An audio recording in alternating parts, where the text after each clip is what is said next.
എന്നെ സംബന്ധിച്ചിടത്തോളം താങ്കൾ സൂചിപ്പിച്ചതുപോലെ തന്നെ വ്യക്തിപരമായി അടുപ്പത്തിൻ്റെ കാര്യം പറഞ്ഞു. ഞാൻ വ്യക്തിപരമായി ഉണ്ടായിരുന്നൊരു സൗഹൃദത്തെ പൊളിറ്റിക്സിലേക്ക് കൊണ്ടുവന്നതല്ല. കോൺഗ്രസ് പാർട്ടി വഴി ഉണ്ടായ ബന്ധം തന്നെയാണ്, സൗഹൃദം തന്നെയാണ്. സ്വാഭാവികമായിട്ടും പാർട്ടിയിൽ ചെറുപ്പക്കാർ, പുതിയ തലമുറ കഴിയാവുന്ന ആളുകൾ അവർ വളർന്നു വരുമ്പോൾ അതിൽ രാഷ്ട്രീയമായി ആളുകളെ സംഘടനാപരമായ ആളുകളെ സപ്പോർട്ട് ചെയ്യേണ്ട ഉത്തരവാദിത്വം ഞങ്ങളെപ്പോലെ ഉള്ള ആളുകൾക്കുണ്ട്. എന്നാലാണ് ലീഡർഷിപ്പിന് പുതിയ ആളുകൾ കണ്ടിന്യൂറ്റി വരാൻ പറ്റുള്ളൂ. നാളെയാണെങ്കിലും KS യൂത്ത് കോൺഗ്രസ് രംഗത്ത് നന്നായിട്ട് പ്രവർത്തിക്കുന്ന ഒരാളെ കൊണ്ടുവരാനുള്ള പരിശ്രമം ഞങ്ങൾ നടത്തുന്ന കാര്യത്തിന് സംശയം വേണ്ട.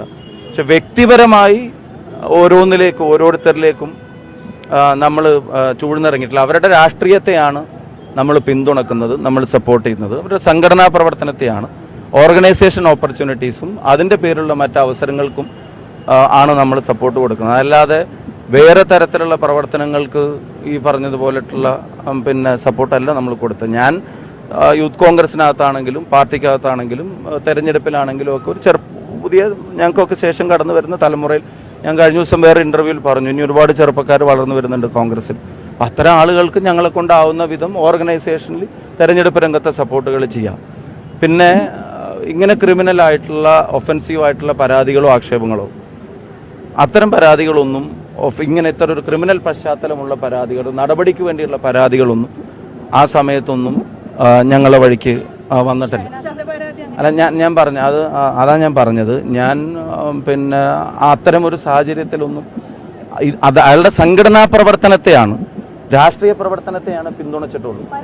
അതിനാണ് സപ്പോർട്ട് കൊടുത്തിട്ടുള്ളത്.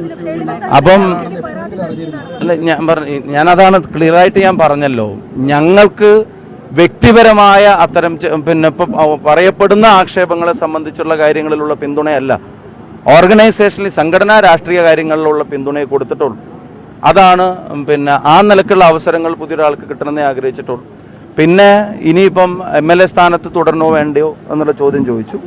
കോൺഗ്രസ് എടുക്കേണ്ട എനിക്ക് പരാതികളായിട്ട് അല്ല, ഞാൻ പറഞ്ഞല്ലോ, പരാതികളായി ഇങ്ങനെ ഒരു ക്രിമിനൽ ഒഫൻസീവ് സ്വഭാവമുള്ള പരാതികളായി രേഖാമൂലം KPCക്കോ ഞങ്ങൾക്കോ അത്തരത്തിലൊരു പർട്ടിക്കുലർ സ്പെസിഫിക് ആയിട്ടുള്ള പരാതികൾ ആയിട്ട്, കംപ്ലൈൻ്റ് ആയിട്ട് അത്തരം കാര്യങ്ങൾ ഉയർത്തപ്പെട്ടിരുന്നില്ല.